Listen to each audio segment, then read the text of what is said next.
Bien, bonjour à tout le monde et merci Nalini pour l'invitation. C'est un plaisir de faire cet exposé ici. Donc, le titre de l'exposé, c'est décrire le flot géodésique anosophe, par exemple le flot géodésique sur des variétés riemanniennes à courbure négative, lisses, compactes, sans bord, et de montrer comment naturellement apparaît l'équation d'onde sur ces variétés. Et pour ça, on va utiliser, comme Nalini l'a expliqué, une description du spectre du champ de vecteurs du flot géodésique. C'est un travail réalisé avec Masato Tsuji. L'essentiel du travail est présenté dans ce papier qui est sur Archive. Mais pour présenter les choses de façon simple, alors ce travail a été fait dans un cas plus général qu'on appelle les flots de contact anosophes. Mais aujourd'hui, je vais parler d'un cas particulier intéressant, c'est les flots géodésiques, et où les manifestations des résultats sont beaucoup plus simples à présenter, moins techniques, etc. Donc, bien que ce soit un travail en progrès, pas encore, les conclusions ne sont pas encore écrites sur Archive, mais je me permets d'en parler. Alors, je commence par rappeler la définition et expliquer ce qu'est le flot géodésique. Alors, considérez N une variété riemannienne avec une métrique G. Par exemple, sur la figure, c'est une surface dessinée en vert de dimension 2. Eh bien, on considère l'espace cotangent de cette variété, T étoile de N, et dessus, naturellement, il y a des trajectoires qu'on appelle le flot géodésique. C'est un flot hamiltonien généré par un champ de vecteurs, donc ici qu'on va appeler X, et défini par ces équations de Hamilton. Alors oméga, c'est la forme symplectique naturelle sur l'espace cotangent, et H, c'est une fonction de Hamilton, hamiltonien, ou en physique on appelle ça l'énergie, qui est tout simplement le vecteur cotangent P dans une fibre au-dessus d'un point Q de l'espace. Et on prend la norme de ce vecteur cotangent mesuré par la métrique G au point Q de base. Donc c'est ça la fonction de Hamilton, mais si vous n'êtes pas familier avec cette formulation de géométrie différentielle, tout simplement en utilisant des coordonnées locales sur la variété, par exemple Q, ce qu'on appelle la position en coordonnées locales, appartient à R d plus 1, donc pour la surface d plus 1 égale 2, eh bien vous avez dans les fibres l'impulsion ou le vecteur cotangent appartient aussi à RD plus 1, et l'expression de ce champ de vecteurs se sont données par les équations de Hamilton en coordonnées locales. Une propriété du flot géodésique et plus généralement des équations de Hamilton, c'est qu'elles conservent l'énergie. Donc ici, ça va conserver la sous-variété des vecteurs cotangents de norme 1, donc ce qu'on va appeler le fibré cotangent unitaire. Donc, par exemple, pour cette surface de dimension 2, le fibré cotangent unitaire est de dimension 3. C'est une variété de dimension 3 compacte. Et intuitivement, le flot géodésique, en physique, c'est le mouvement d'une particule libre dans un espace courbe. Mais encore plus intuitif, c'est aussi sur une surface, c'est la trajectoire que suit un ruban de scotch. Par exemple, sur la table, quand vous étalez un ruban de scotch, il va faire une ligne droite. Et sur une surface courbe, partant d'un point donné, d'une direction donnée, le scotch va suivre une géodésique. Alors, ce qui est intéressant à voir, qu'on voit bien sur cette surface courbe, ici, il y a une zone qu'on dit à courbure négative, parce que les rayons de courbure sont dans des directions différentes. Et en dessous, une zone de courbure positive, parce que les rayons de courbure sont dans des directions similaires. Et bien plus généralement, alors ce qu'on voit, c'est que dans la zone de courbure négative, en partant d'un même point et avec des directions un peu voisines, les rubans de scotch, donc les géodésiques, s'écartent exponentiellement vite. Et c'est plus généralement une propriété démontrée par Anosov dans une variété riemannienne de courbure sectionnelle strictement négative. Eh bien, en chaque point de l'espace cotangent unitaire, donc de cette variété qu'on va appeler M dans la suite. Et en chaque point, l'espace tangent se décompose en la direction du champ de vecteur, qui est de dimension 1, et transversalement deux directions, qu'on appelle direction instable et direction stable. Dans la direction stable, les trajectoires se rapprochent dans le futur, hein, donc la différentielle est contractante, et dans la direction instable, les trajectoires s'éloignent, la différentielle est dilatante. Donc c'est en physique ce qu'on appelle la sensibilité aux conditions initiales, et qui fait que chaque trajectoire, finalement, est unique, a un comportement unique, parce qu'un point voisin va soit s'en écarter dans le futur ou dans le passé. Donc chaque histoire est unique. Et c'est ce qui fait que, partant d'un point donné, lorsqu'on observe expérimentalement une trajectoire, on a l'impression qu'elle est imprévisible. Alors justement, commençons par se familiariser avec le comportement du flot géodésique, donc par quelques observations, et après je donnerai des résultats. Alors, voici, c'est l'image de ce cotangent unitaire, la variété M, où se passe le flot géodésique. Alors le champ de vecteur, c'est ici X, et le flot géodésique, ce sont ces trajectoires. Transversalement, il y a des directions instables et des directions stables.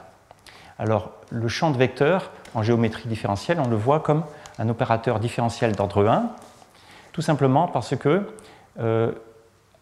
appliqué à des fonctions, c'est le générateur infinitésimal du transport des fonctions.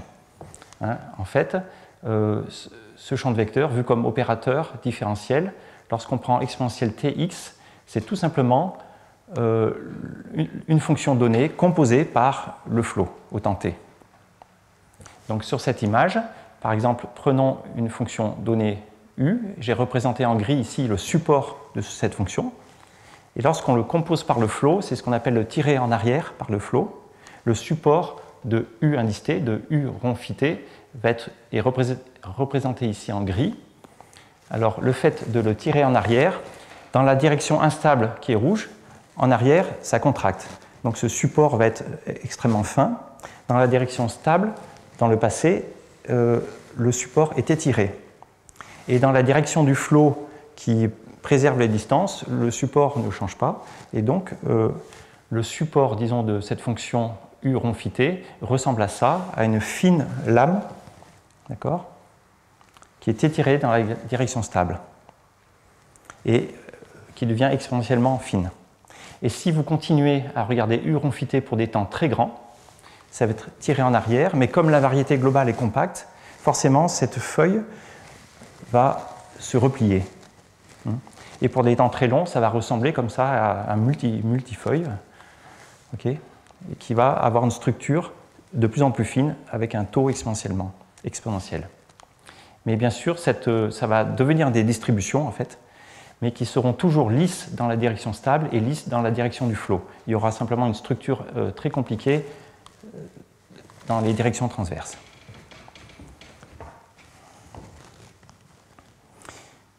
Et on va s'intéresser, enfin en système dynamique, on s'intéresse justement au comportement en temps long du flot, donc à l'apparition de telles structures.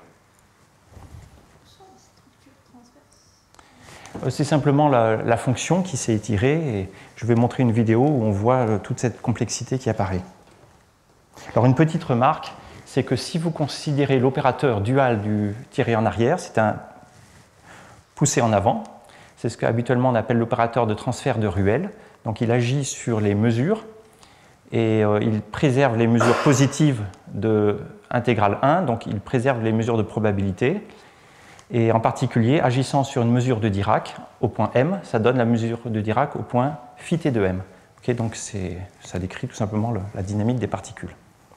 Mais cette description fonctionnelle est intéressante parce qu'elle permet de décrire la dynamique des points, des particules, mais plus généralement de n'importe quelle distribution. Alors, je vous propose maintenant de regarder quelques vidéos pour voir des comportements et poser les questions qui vont être le sujet de cet exposé. Alors, pour ça, on va considérer une surface, donc une variété de dimension 2, à courbure constante, hein, juste pour illustrer les choses. Alors ici, représenté le grand cercle noir qui est tronqué, là, c'est le disque de Poincaré. Et on a pris un domaine fondamental qui est bordé par ces arcs rouges. On appelle ça la surface de Bolzat, c'est une surface symétrique. Hein. Et les lignes noires sont les trajectoires géodésique. Donc en fait, il faut penser que la courbure est négative, et c'est un peu comme sur ce vase. Vous voyez, vu d'en haut, à cause de la représentation, les géodésiques sont déviés. En réalité, ce sont des trajectoires qui essaient d'avancer en ligne droite. Et dans cette représentation qu'on appelle le disque de Poincaré, eh bien, les géodésiques sont justement des arcs de cercle qui sont orthogonaux, perpendiculaires au bord du disque de Poincaré. Mais la convention, c'est que lorsqu'on va sortir de cette zone rouge, la trajectoire va réapparaître de l'autre côté. Donc ce sont des conditions, des identifications qui font que c'est une surface compacte de genre 2 sans bord. Alors, première petite vidéo.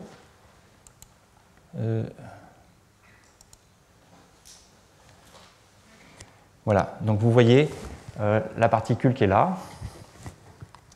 Elle réapparaît d'accord sur les côtés opposés, etc. Et donc ça, c'est une seule trajectoire.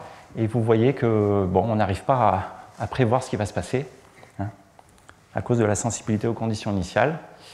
Et dans les années 70, eh bien, les mathématiciens Ruel, Bowen et d'autres ont suggéré d'abandonner cette description particulière et de regarder le flot agissant sur les fonctions. Peut-être qu'on pourrait prédire les choses un peu mieux. Alors, on va faire agir le flot sur les fonctions, et pour ça, on va utiliser un code de couleur, c'est-à-dire que, comme on l'a dit, la trajectoire a lieu dans le cotangent unitaire qui est de dimension 3.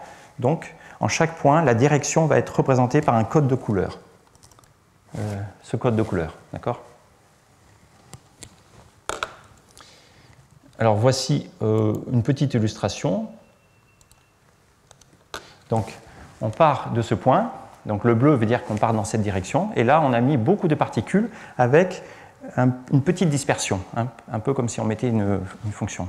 Et on la laisse évoluer. Donc elle réapparaît de l'autre côté, vous voyez. Et ensuite là-haut. Et ensuite ici. Donc on la laisse se propager et on voit le nuage se disperser. Comme ça. Et vous voyez, très rapidement, voilà, il remplit tout. Okay. Alors voici, c'est pour développer l'intuition que je présente ça.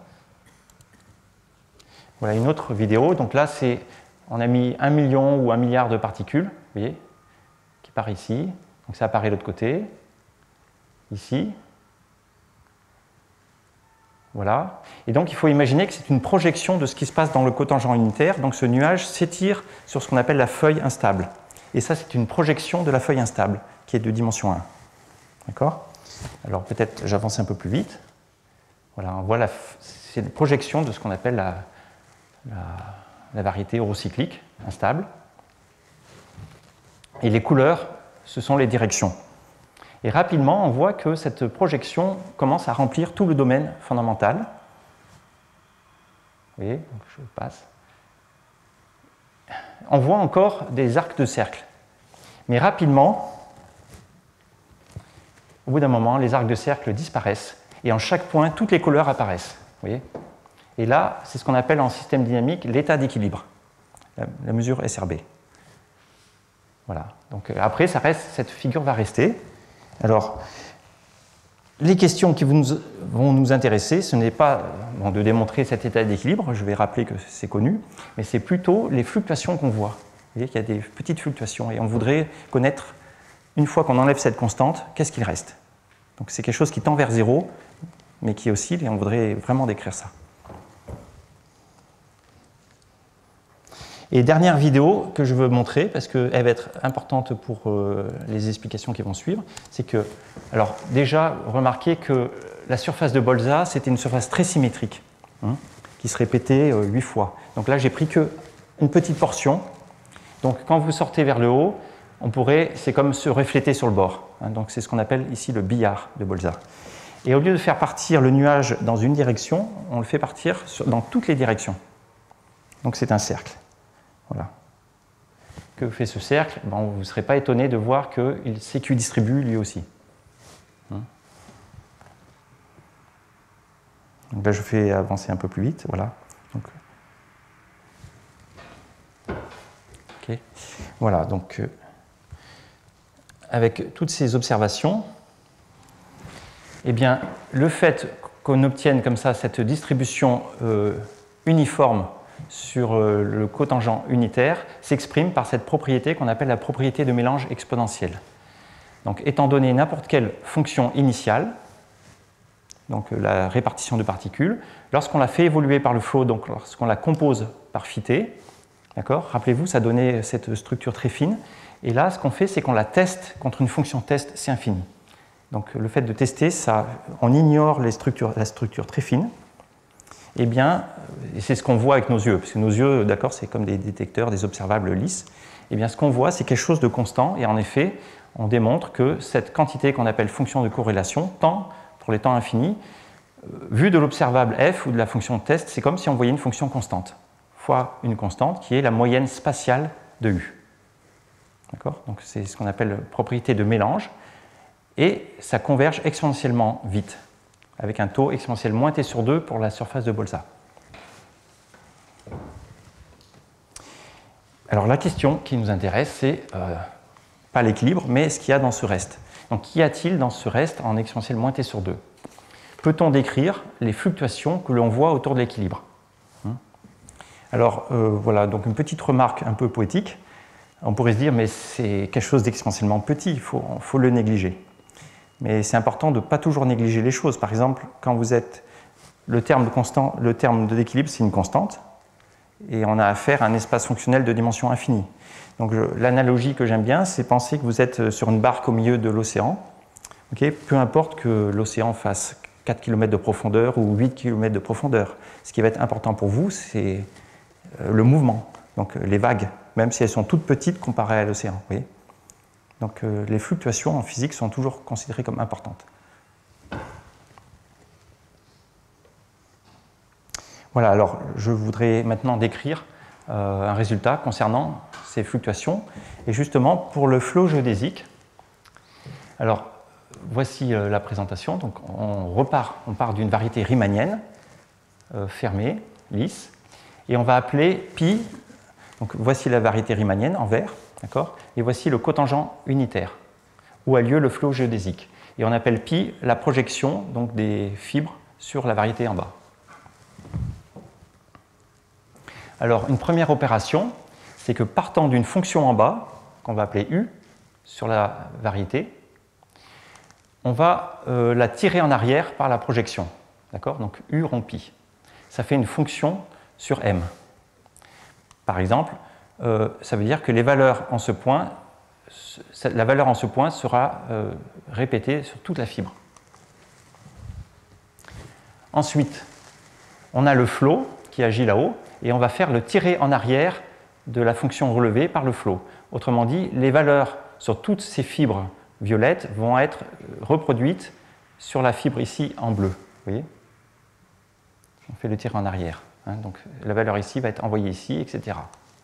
Et finalement, ce qu'on fait, c'est qu'on considère cet opérateur tiré en arrière, mais on regarde son adjoint. Donc l'adjoint, il va transformer les fonctions en haut vers les fonctions en bas, et on peut facilement vérifier que c'est l'adjoint L2, que ça correspond à moyenner la fonction sur les fibres pour réobtenir une fonction en bas.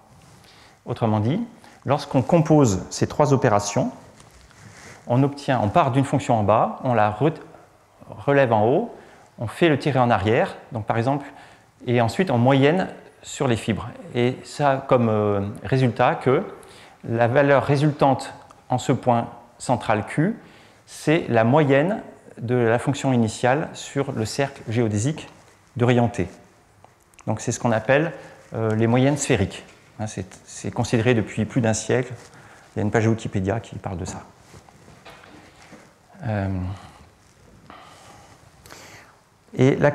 C'est un opérateur qui agit sur l'espace des fonctions sur la variété riemannienne. C'est une famille d'opérateurs dépendants de T. Ce n'est pas un groupe, vous voyez, à cause de cette moyenne. Et la question qui va nous intéresser, c'est de décrire cet opérateur moyenne sphérique pour des temps très longs.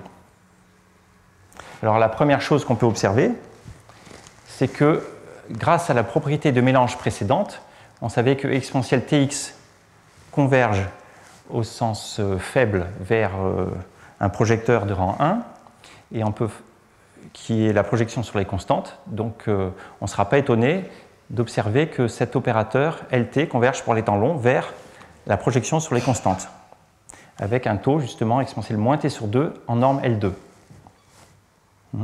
Alors ça a été précisément énoncé par Marina Ratner en 87.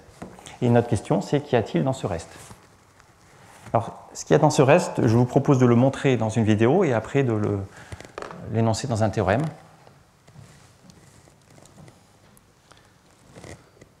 Alors, tout d'abord, prenons une fonction non nulle. Alors, si on prend une fonction de moyenne non nulle, d'après ce reste, ça va converger vers une constante.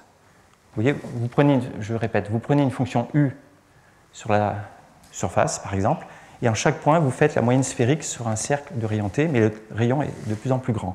Comme le cercle CQ distribue, ça va donner la moyenne spatiale de la fonction, en chaque point. Donc, une constante. D'accord? Donc, juste pour... voici la vidéo. Donc, à l'instant 0, on a pris une fonction, vous voyez, qui vaut 0 partout et qui est positive dans cette zone. Okay, et en chaque point, on moyenne la fonction sur un cercle de rayon T. Or, les cercles vont devenir de plus en plus denses. Et ça a comme résultat que la fonction, alors ma vidéo est peut-être pas très bien faite, mais la fonction, vous voyez, en fait, il y a des fluctuations au début, puis elle devient à peu près constante. Bon.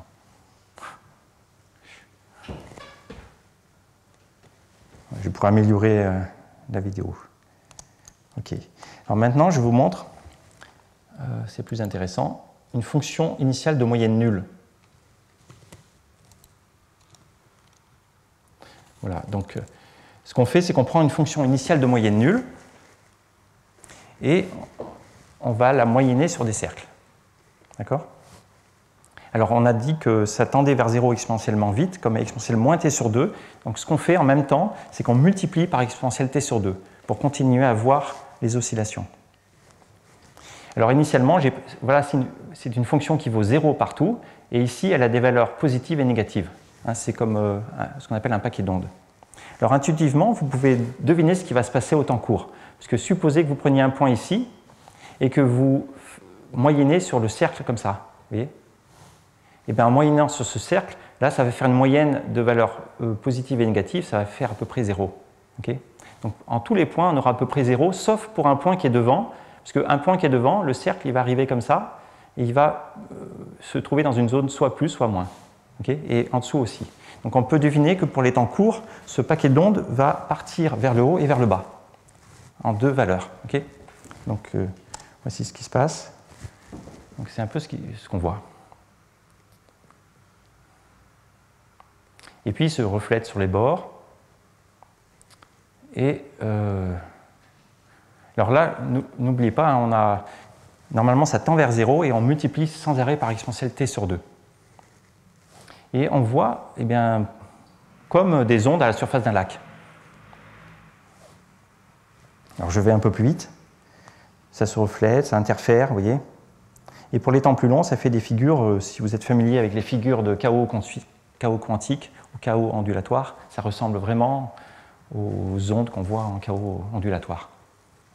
Résultat de multiples interférences.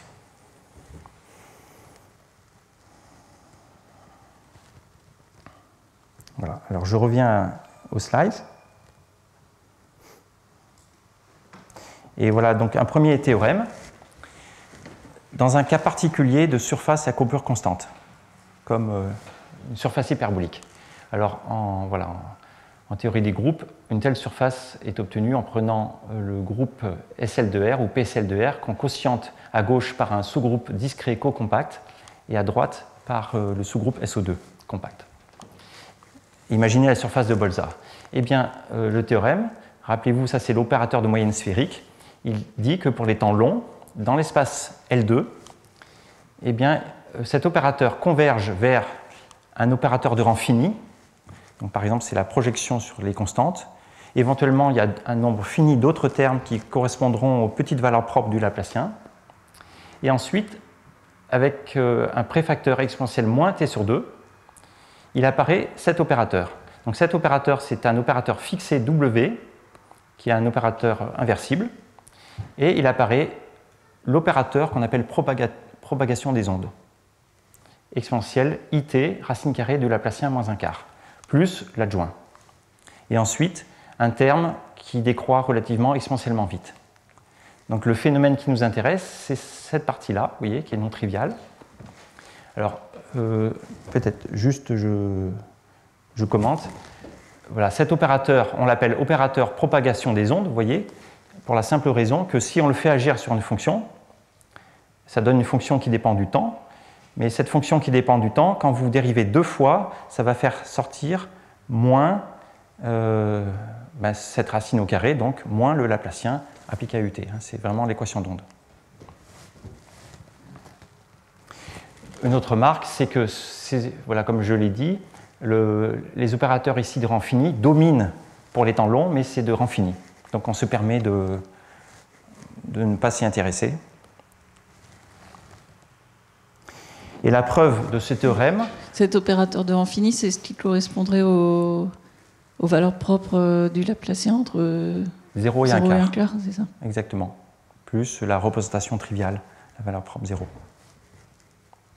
Voilà, donc là, pour obtenir ce théorème, alors il faut utiliser la théorie des représentations, justement, les séries principales, les séries complémentaires. Alors justement, j'ai vu dans les vidéos, Nalini a fait un exposé ici exactement de ça, et je pense a obtenu ce théorème. D'accord, je sais pas. En fait, on peut l'obtenir à partir de ce qu'elle a présenté. Toi, tu le vois comme ça.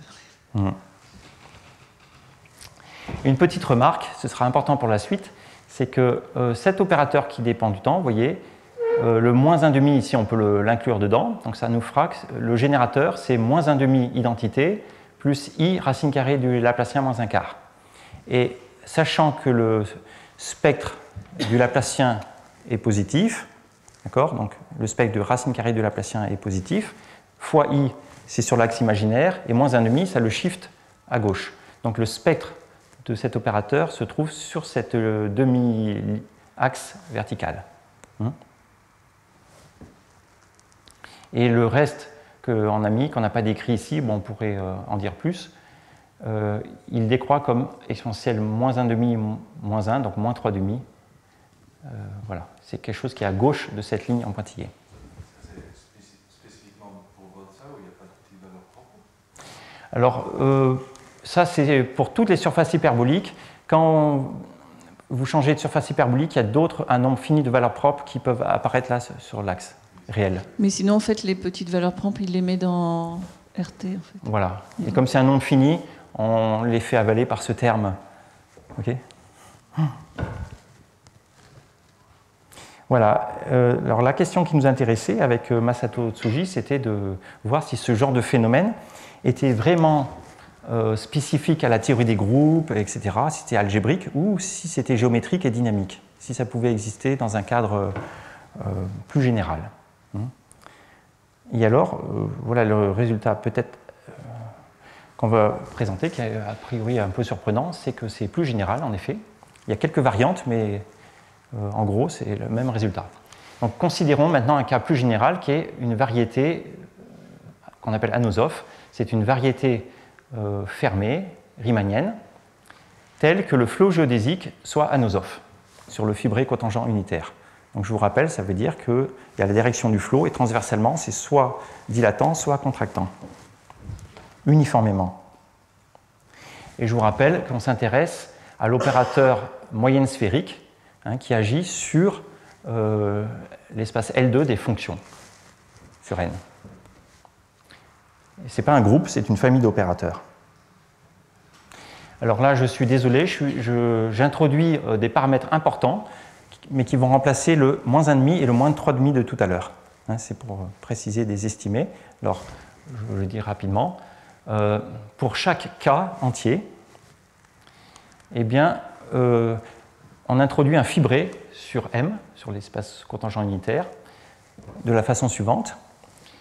Rappelez-vous la direction stable, qui est un espace vectoriel. Et pour K donné, on regarde les polynômes homogènes sur cet espace vectoriel. De façon équivalente, on peut dire que c'est des tenseurs symétriques de degré k. C'est un espace vectoriel de dimension finie. Et donc ça forme un fibré sur M, hein, parce que E, S, c'est un fibré sur M, fibré vectoriel. Et on fait le produit tensoriel avec un fibré en droite, qui est tout simplement le fibré en droite déterminantal, hein, donc les formes volumes sur ES.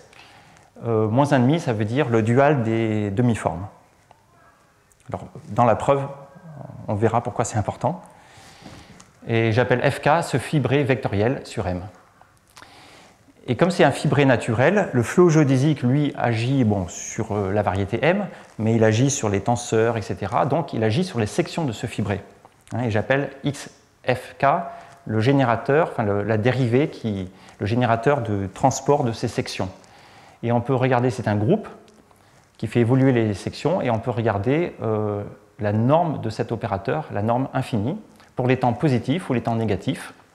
Eh bien, on définit ainsi, c'est des sortes de coefficients de Lyapunov, les coefficients gamma k plus ou moins.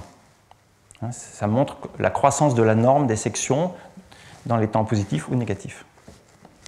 Alors, le fait que ES soit la direction stable, et je vous rappelle que dans le passé, ça étire, ces coefficients sont tous strictement négatifs.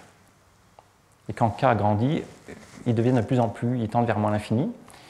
Et aussi, pour s'aider à se fixer les idées, dans le cas de la surface hyperbolique, gamma 0 c'était moins 1,5 et gamma 1 moins 3,5. Hein, c'était ce qui apparaissait sur la figure ici, moins 1,5 et moins 3,5. Eh bien, voici le théorème que je veux commenter dans cet exposé. Donc c'est le travail qui est sur Archive, plus cette interprétation, disons le fait de faire les moyennes sphériques, ça c'est pas encore publié. Eh bien, on fait une hypothèse de pincement, c'est que le gamma 0- est strictement supérieur au gamma 1+. Donc le gamma 0-, c'est un nombre négatif qui est on suppose strictement supérieur à gamma 1+. Eh bien, pour les temps très grands, l'opérateur moyenne sphérique s'écrit comme un opérateur de rang fini, plus un opérateur W inversible fois exponentielle TA, donc ça c'est un groupe avec un générateur A, plus l'adjoint, plus quelque chose de négligeable. Ou ce générateur A qui nous intéresse, eh bien c'est à l'ordre principal, c'est I racine carrée du Laplacien, alors cette fois-ci le Laplacien de Hodge sur la variété riemannienne, plus quelque chose que je ne saurais bien décrire, mais qui est négligeable au sens où le racine carrée du Laplacien, vous voyez, c'est à haute fréquence. Disons, c'est un opérateur borné de HS dans HS-1 et c'est ça. Et ça, c'est voilà, c'est. Alors je me suis trompé. En fait, c'est pas. Excusez-moi, c'est pas moins 1,5, c'est HS-1 plus epsilon. Et voilà, donc ce générateur, il est comme racine carrée du Laplacien, mais bon, ce n'est pas tout à fait le Laplacien de Hodge. Et là, il y a des estimés sur le groupe engendré par cet opérateur, mais qui se traduisent, qui ont comme conséquence la figure suivante, c'est que le spectre du générateur, cette fois-ci, n'est plus sur une ligne, comme tout à l'heure, mais on sait qu'il est dans une bande qui est limitée en partie réelle à gauche par gamma 0- et à droite par gamma 0+, hein, définie par ces estimés-là. Et le spectre est aussi dans partie imaginaire de Z strictement positif. Alors, excuse-moi, l'estime, donc tu dis le A c'est I racine de Laplacien plus un reste. L'estimation sur le reste, est-ce que c'est exactement la même que tu avais dans le cas hyperbolique ou c'est moins bien? Non, elle est moins bonne. Alors je ne sais plus ce que j'avais. Je crois qu'il y a une typo. Non, mais dans le cas hyperbolique, il n'y avait pas de reste, hein, c'était vraiment racine carrée du Laplacien moins un quart. Ah oui, pardon. Oui, oui. Il n'y avait pas de reste. Oui. Là, voilà. On a enfin, ça dépend si tu. Enfin, qui est sous-principal. Avec le 1 quart, ça dépend si. Oui, ok, ouais. Okay. Donc là, il y a un reste sous-principal. Mais il est moins bon que si on mettait juste le 1 quart. Oui. Si on inclut juste le 1 quart. Cette propriété, alors ça, c'est une propriété d'existence, mais en fait, ces opérateurs qui vérifient ça avec ce reste sont uniques. Il y a unicité dans cet énoncé. Alors ça, c'est assez intéressant parce que Voilà, comme c'est unique, c'est un peu intrinsèque au problème. Hein. Donc ça veut dire que sur une variété riemannienne Anosov, vous avez, alors il faut le trouver, mais un unique groupe exponentiel T avec un unique générateur A qui n'est pas tout à fait I racine carrée du Laplacien de Hodge, mais une sorte d'autre Laplacien qui aura cette propriété unique. Est-ce qu'on peut obtenir la condition de pinching à partir de conditions de pinching sur la courbure? Oui, mais en dégradant les estimés. On peut l'exprimer à partir de la courbure, mais on va dégrader les estimés. Okay.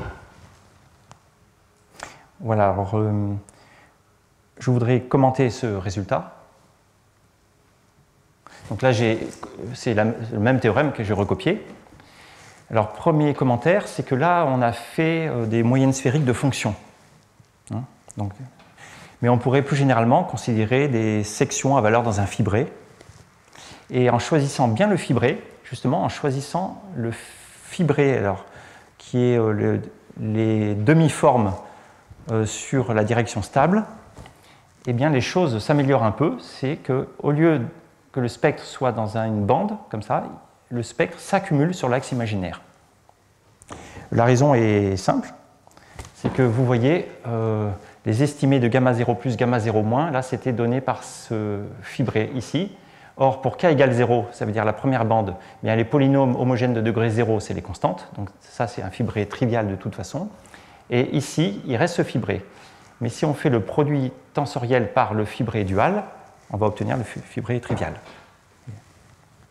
Pardon? L'opérateur A, on sait dire s'il est anti-unitaire ou quelque chose? Alors, non. Dans ce cas-là, le spectre, on s'est juste montré qu'il s'accumule à haute fréquence sur l'axe imaginaire, mais on ne sait pas si c'est exactement déjà. Donc on pourrait penser que l'opérateur d'évolution ici est presque unitaire, en ce sens. Voilà, puis il y a un autre, pas mal d'améliorations qu'on peut faire dans ce contexte. Par exemple, tenir compte du spectre plus interne avec d'autres fibrés. Donc les choses peuvent être plus techniques aussi. Voilà, une remarque que moi je trouve importante, c'est que cet opérateur A, vous voyez, il est elliptique. Ça veut dire que les fonctions propres, ça a une conséquence que les fonctions propres, c'est des fonctions C infinies sur n. Et on verra dans la preuve, dans la construction de ce A, c'est que les valeurs propres en question, ce sont en fait ce qu'on appelle le spectre du Ruel. C'est en fait la première bande du spectre du Ruel. Hein, une façon de le dire, ce sont les pôles discrets de la résolvante de l'opérateur champ de vecteur. Et là, beaucoup de... C'est Tsuji, là, j'ai oublié le T. Il y a une contribution de plusieurs papiers et chercheurs sur ce sujet. Alors, c'est intéressant de voir qu'on a une manifestation du spectre du Ruel, ce qu'on appelle les résonances de Ruel, comme fonction C infini dans L2, de façon intrinsèque. Et justement, comme tu es en train de parler de régularité, le fibré par lequel tu dois tordre, là, pour faire il n'est pas C infini? Oui, alors là, bien sûr, là, j'ai un peu exagéré. Ça, c'est une remarque. Okay. En réalité, pour le faire, il faut techniquement, si on veut avoir ce cas particulier où le spectre s'accumule sur l'axe imaginaire, il faut, avec Tsuji, on considère plutôt un fibré sur la grassmannienne, etc. On doit faire une extension du problème. Mais c'est important pourvu que les fibrés soient C infini ou c'est pas très... Parce que le fibré, le stage stable et tout, il est pas C infini. Oui, c'est important. Donc là, mettons entre guillemets, en fait, il y a un autre fibré, mais c'est un peu compliqué, un fibré de spinner symplectique qui fait la même chose, qui est C infini. Ah. Mais que là, voilà. D'accord. Disons, mettons entre guillemets ça. Okay. Okay. Ça, c'est dans l'idée. Mais il y a une façon de le faire avec un fibré C infini. Ah bon?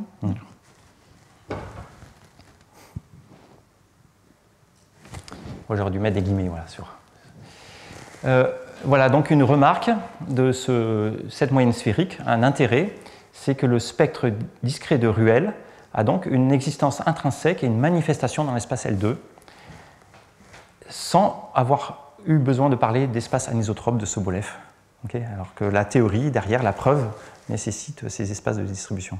Qu'est-ce que c'est la définition de première bande du spectre de Ruel? Alors, j'en parlerai, ça apparaît dans la preuve. Okay, j'en parlerai juste après. C'est dans la preuve de ce théorème, on a besoin de ça. C'est le spectre de X, en fait. On s'intéresse au spectre de X. Voilà, une autre remarque, c'est que en utilisant ce qui s'appelle la formule des traces d'Atiyah-Bott, dont Nalini a parlé un petit peu, traces flat, eh bien, on peut observer avec des techniques de fonctions zeta, alors dont ces personnes ont contribué, on peut observer que le spectre de ce générateur sont les zéros de fonctions holomorphes qui sont construites à partir des orbites fermées. Donc déterminé, c'est complètement déterminé à partir des orbites fermées. On appelle ça les fonctions zeta dynamiques. Bon, c'est pas très étonnant parce que tout ça est construit à partir du flot géodésique, en fait. Hein. Mais ça convainc que c'est unique, en quelque sorte.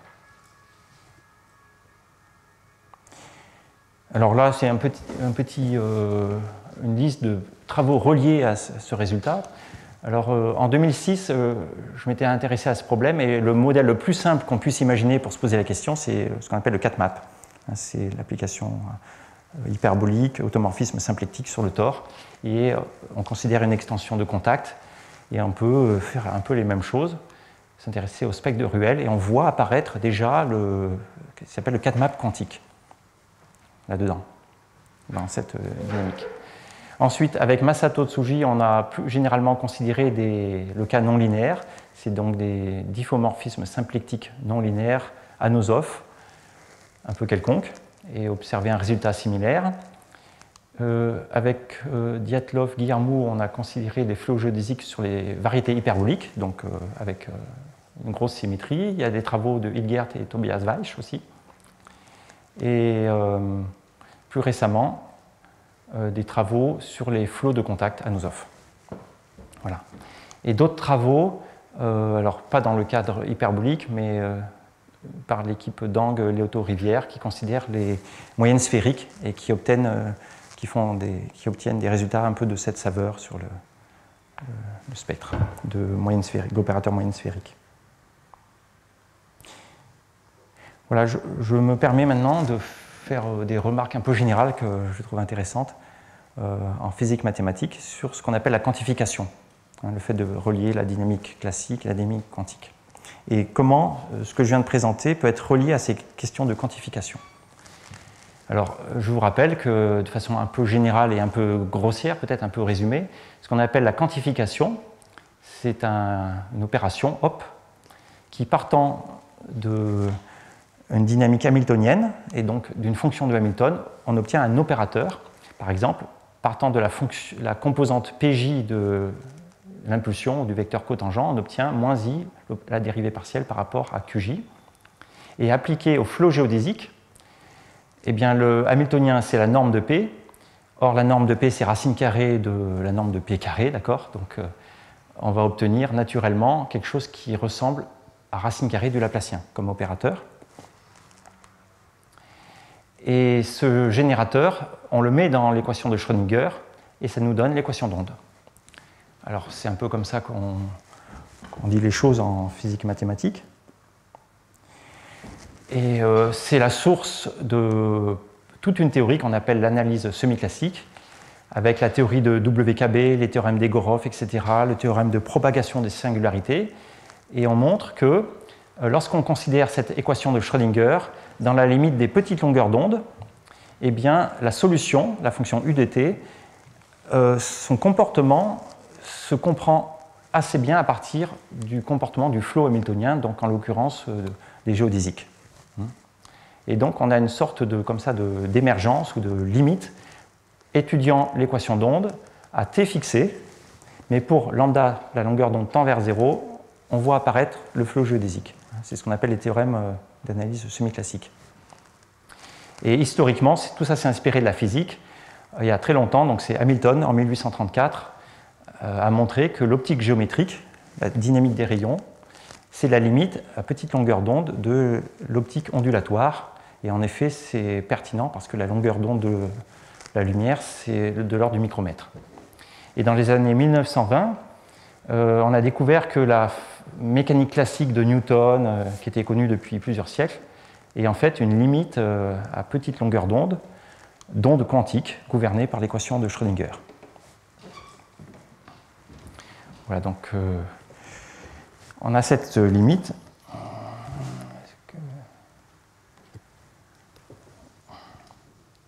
Donc là, tu peux aller jusqu'à 40, tu peux aller jusqu'à 40, tu as commencé à Oui, d'accord. Bon, là, c'était une petite vidéo juste pour le plaisir des yeux, mais c'est très court, bon, allez, je vous la montre. Donc c'est juste une onde, disons, par l'équation d'onde.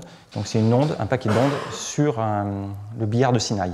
Donc on voit en effet que cette onde semble suivre, comme une particule, une trajectoire géodésique, mais à cause de sa taille, elle se disperse. Donc pour les temps finis, on voit comme une particule, mais pour les temps longs, après, c'est une onde qui interfère. Donc ça, c'est l'équation d'onde qu'on résout.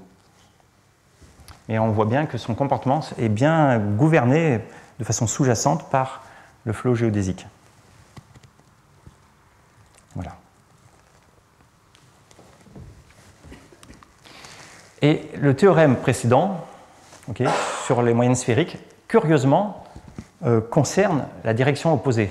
On est parti du flot géodésique et on a montré que pour les temps longs, on obtenait l'équation d'onde. Donc, ça semble aller en sens contraire des résultats habituels. Qu'est-ce que ça signifie? C'est ça la question. Hein. Quelle est la signification dans ce cadre? Alors, c'est ça que je veux discuter. Alors, première chose à se rendre compte, qui est très importante, c'est que l'opération de quantification n'est pas unique. Pour plein d'opérateurs différents, ce qu'on appelle les opérateurs pseudo-différentiels, ils ont la même limite classique parce que c'est déterminé par ce qu'on appelle leur symbole principal. Et donc ces opérateurs, strictement, ont des spectres différents. Par exemple, quand on fait la quantification de Weyl, ça dépend du choix de système de coordonnées. Et même en quantification géométrique, qui est la tentative de faire la quantification de façon la plus intrinsèque possible, à un moment donné, on doit choisir ce qui s'appelle une polarisation, et là, il y a un choix infini, et donc l'opérateur va dépendre de ce choix. Donc la quantification n'est pas quelque chose d'unique et canonique. Hein, donc forcément, la dynamique classique ne peut pas déterminer le spectre quantique, parce qu'il y a plein d'opérateurs, une infinité pour une dynamique classique donnée.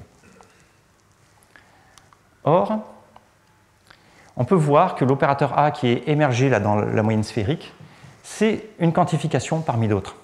En fait, d'un certain point de vue, elle satisfait les axiomes de la quantification, comme les théorèmes d'Egorov, etc. C'est une quantification parmi d'autres, mais elle a une propriété spéciale, c'est qu'elle est déterminée par la dynamique classique. Voilà, elle a une formule, ça on l'a détaillé avec Masato dans le cas de diffeomorphisme. Il y a une formule de trace exacte, une formule de propagation exacte avec des restes arbitraires qui tendent vers zéro, exponentiellement en temps long, et ça fait qu'elle est unique. Alors, voilà, donc ça c'est juste une suggestion en fait. C'est que cette quantification, bon, ça peut-être, le fait qu'elle soit unique, peut-être, on peut se demander à quoi ça sert. Bon, peut-être ça pourrait servir à aider pour aborder des questions encore ouvertes de chaos quantique. On a la difficulté en chaos quantique en fait, à étudier les choses lorsque le temps d'évolution est très long, au-delà du temps d'Ehrenfest. Or, là, il se trouve que pour les temps longs, justement, cette quantification a la propriété qu'elle est de mieux en mieux décrite par le flot géodésique lui-même. Donc ça, c'est spéculatif. Ouais, il y a une dépendance en H, en effet, dans le grand O, là. Il ressemble à quoi? Ouais, une dépendance en H. Alors, bon, je n'ai pas trop dit ce que c'était H à présent. Alors, c'est une dépendance en H, en effet, donc comme H puissance moins D. Okay. Et quand vous fixez H et que vous faites T tend vers l'infini, ça tend vers 0. Donc, voilà, alors là, je me permets, comme c'est un lieu un peu interdisciplinaire, de faire aussi un commentaire sur le sens physique éventuel de ce résultat. Alors, c'est complètement informel, hein, je me permets de le faire. Bon, alors, observons des similarités avec la physique. C'est que le résultat précédent a montré donc que l'évolution d'une fonction ou de loi de probabilité par cette dynamique du flot Anosov qui est chaotique mais déterministe fait apparaître la mesure d'équilibre, qui est une constante, et si on la soustrait, on voit apparaître des petites fluctuations positives, négatives, qui sont gouvernées par l'équation d'onde en physique on appelle ça l'équation de Schrödinger pour une particule libre. Et donc, en quelque sorte, une dynamique quantique semble apparaître avec le temps.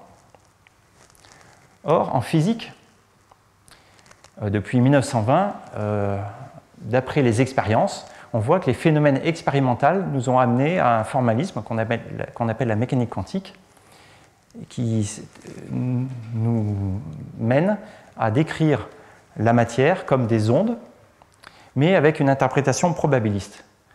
Ces ondes, il faut prendre le module carré pour avoir une densité de probabilité lorsqu'on fait une observation.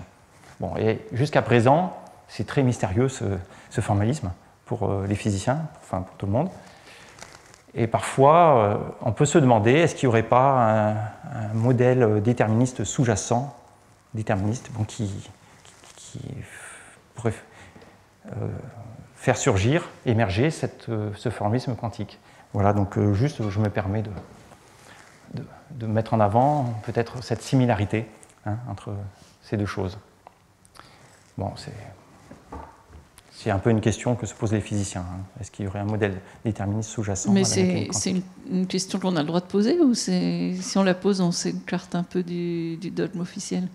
C'est une question autorisée pour les physiciens, ou on s'écarte un peu du dogme officiel? C'est tout à fait autorisé. Par exemple, après, bien sûr, c'est un peu osé de prétendre se poser ce genre de questions, mais c'est pour ça que je le fais de façon très informelle. C'était une question un peu interdite, parce que c'est pas dans le dogme, non? Non, il n'y a pas de dogme. Par exemple, il y a un article dans Le Monde cette semaine d'un physicien anglais, Oppenheim, qui proposait des pistes comme ça, pour concilier la relativité générale et la mécanique quantique. Non, mais donc c'est pas la même chose que les variables cachées, ce dont tu parles.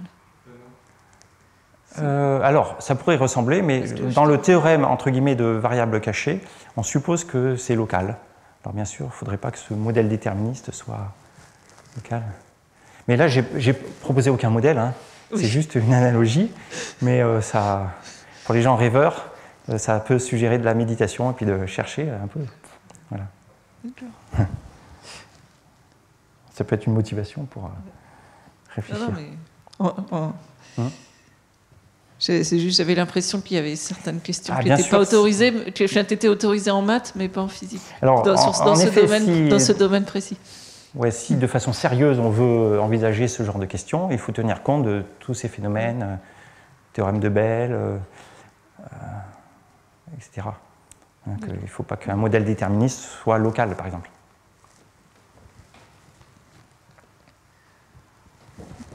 Voilà, alors maintenant, pour terminer, je veux parler de quelques éléments, des ingrédients de la preuve du théorème.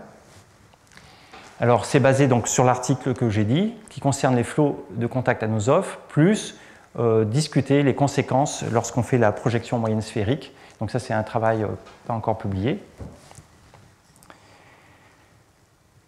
Et je vais décrire, il y a deux étapes dans la preuve. Première étape, c'est la plus importante, en fait, qui est décrite dans ce papier, avec Masato Tsuji, c'est de considérer le spectre du champ de vecteurs X et de montrer qu'il y a un spectre discret qu'on appelle spectre de Ruel, et avec en plus une structure particulière. Le spectre est structuré en bande verticale dans le plan complexe. Et pour ça, ce spectre n'est pas dans l'espace L2 ordinaire, il faut aller construire des espaces de Sobolev anisotropes. Justement, intuitivement, l'idée intuitive est assez simple, c'est que, rappelez-vous, cette image très importante au début, voilà, cette image. Okay. Pour les temps longs, toute fonction en évoluant va ressembler à ça. Et donc, si on veut une fonction propre, du spectre discret, ça veut dire qu'il y a des fonctions propres, okay, invariantes, donc toute chose invariante doit ressembler à ça, parce qu'une chose lisse n'est pas invariante. Et donc... Et si on applique le propagateur dans l'autre sens, on n'a pas une structure de... Dans l'autre sens. Okay. Donc ça veut dire que le sens du temps est important. Si vous voulez étudier... Alors ça c'est typique pour l'équilibre. Il y a l'étude pour le futur et l'étude pour le passé. Donc le spectre, il y a le spectre du futur et le spectre du passé. On arrive à choisir une flèche du temps. Donc en effet, pour le pullback, il faut prendre des distributions qui sont lisses dans la direction du flow, E0, lisses dans la direction stable, et accepter une grosse irrégularité transversale. Voilà, et c'est ces espaces qu'on appelle espaces de Sobolev anisotropes, parce qu'ils ont des régularités qui dépendent de la direction. Alors pour le faire, on fait comme les espaces de Sobolev. Donc je reviens. C'est-à-dire qu'on se place sur le cotangent avec la théorie des opérateurs pseudo-différentiels. Dans l'espace cotangent, on met une fonction poids qui va décroître dans certaines directions, croître dans l'autre pour accepter les irrégularités. Et on en fait un pseudo-diff et on définit comme ça l'espace de Sobolev à partir de l'espace L2. Donc c'est un espace adapté à la dynamique. Et dans ces espaces de Sobolev, eh bien, on voit apparaître le spectre discret. Alors peut-être la question qui a été posée, c'était, il y a le futur, le passé, etc. Et puis il y a l'espace L2. Et alors on peut faire tout ça de façon continue. Vous pouvez partir de l'espace L2, et dans l'espace L2, le spectre sera absolument continu sur l'axe imaginaire. Voilà. Donc c'est imaginer sur l'axe imaginaire du spectre absolument continu en marron. Et puis en mettant la fonction de poids qui apparaît, vous pourrez faire bouger le spectre essentiel, le spectre continu, vers la gauche du plan spectral. Et là, vous verrez apparaître du spectre discret intrinsèque, en bougeant la fonction de poids. Et ce spectre intrinsèque, il est vraiment intrinsèque, il ne dépend pas de la fonction de poids que vous avez choisie. Et ça fait penser à un peu comme des acteurs, vous voyez, sur une pièce de théâtre, et on ouvre le rideau. Et puis, la fonction de poids, si on change les poids, justement, pour dévoiler les autres directions, et bien ce rideau, il part à droite, et là, on verra apparaître un autre spectre ici, le spectre du futur. Voilà, donc c'est ce qui est expliqué dans nos papiers. Les régions, c'est indiqué dans le borné, c'est des bornes uniformes sur la résolvance ou ça... Alors voilà, alors ce qui est intéressant maintenant, c'est ce spectre, qui est la propriété particulière de ce spectre. Alors il y a une valeur propre évidente, c'est la valeur propre 0, parce que c'est les fonctions constantes, et tout le reste n'est pas du tout évident. En fait, ce sont vraiment des distributions, ce n'est pas des fonctions lisses. Et alors attendez, ce qui apparaît, c'est que à basse fréquence ici, on ne sait pas dire plus qu'il y a du spectre discret, mais par contre, pour haute fréquence, donc partie imaginaire de Z élevée, on peut montrer que ce spectre, éventuellement, il est dans des bandes justement délimitées par les gamma plus K et gamma moins K qu'on avait définis tout à l'heure. Et si jamais on a, à cause de pinching, l'hypothèse de pinching, si on a gamma 1 plus qui est strictement inférieur à gamma 0 moins, eh bien, on peut montrer que non seulement il n'y a pas de spectre dans cette zone, mais que la résolvante est uniformément bornée. Alors ça, c'est très intéressant qu'elle soit uniformément bornée, parce que par une intégrale de contour, on pourra isoler un projecteur spectral borné sur la zone que j'ai dessinée en vert. Est-ce que les états résonants de la première bande, ils sont tués par une dérive instable ou ce genre de... Oui, il y a des choses comme ça. Alors, dans le papier, on n'a pas exact, mais on a à haute fréquence à peu près. Donc, on a des opérateurs eurocycliques, un peu comme en courbe constante. On observe ça.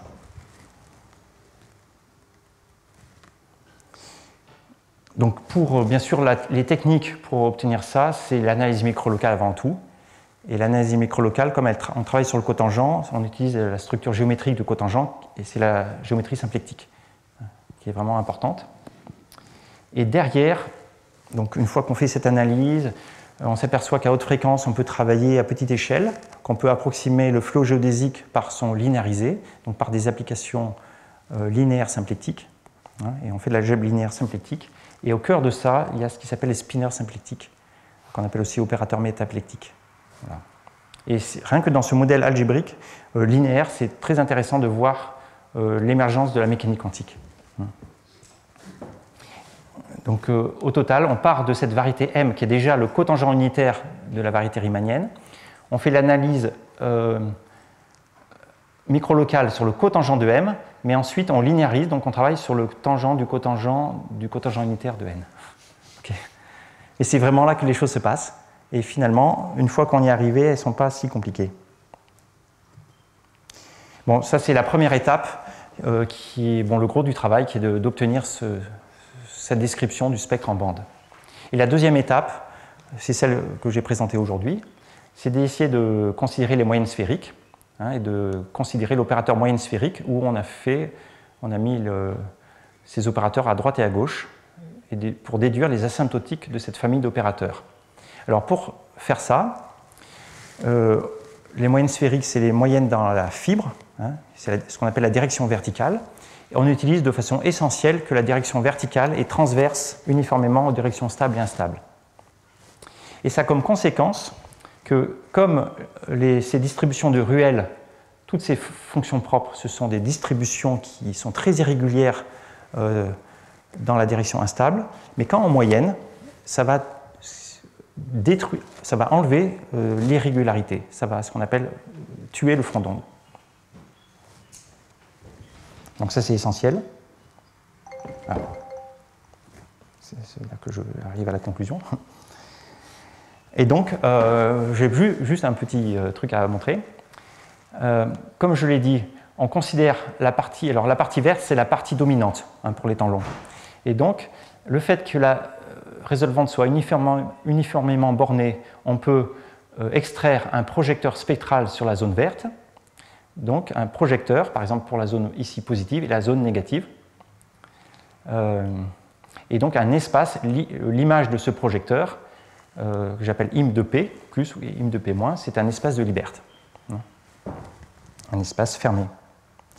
Et grâce à la propriété de transversalité de la direction verticale et les directions stables et instables, on peut montrer, et c'est ça qui est remarquable, c'est que partant de l'espace des fonctions en bas, L2, lorsqu'on fait le tirer en arrière, on arrive dans l'espace des fonctions en haut, mais si on les projette sur cet espace, l'image MP+, on a un opérateur et on peut montrer qu'il est Fredholm, autrement dit qu'il est inversible.